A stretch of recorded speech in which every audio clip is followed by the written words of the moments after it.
In this video, we are going to cover two workflows. The first will be our data cleaning workflow, and the second will be our data engineering workflow. We will first start with our data cleaning workflow. The goal of this workflow is to clean our data and add together our two data sets to make one single clean data set. That way it will be ready for data engineering and in the future, our modeling workflow.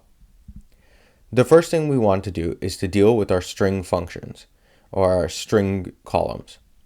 Here we'll select all of our string columns, and we will use the string function trim. This will remove the white space from any of our string columns, making them easier to work with. Next, we have two different nodes, the string to date node and the datetime field extract node. The string to date node will take our string to date column and convert it into a date type variable with the correct format. Next, the datetime field extract node will then extract only the pieces of information from the date column that we care about. Finally, we will be using the casted different types to cast our sales amounts into a long data type, and then we'll use a row filter.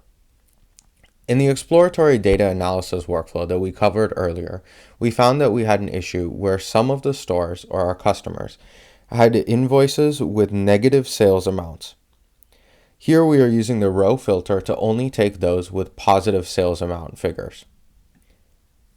Finally, we'll use the join on common columns with our parent product mapping dataset to pull in all of the information from the product mapping into one single dataset.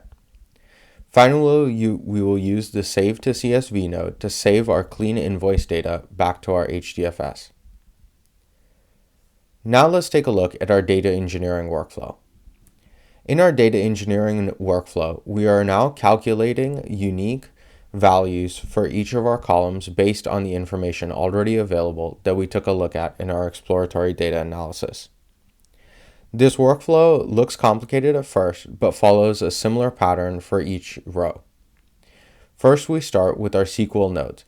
This is where we are actually calculating each of the statistics necessary. Then after that, we are using the join on common columns node to then join together our previously split dataset, now enriched with all of the statistics we have calculated.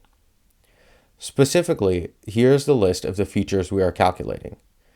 The average monthly purchase by each customer or store, the average invoice value, the count of unique products bought by each store, the count of invoices generated for each store, and the average count of products per invoice.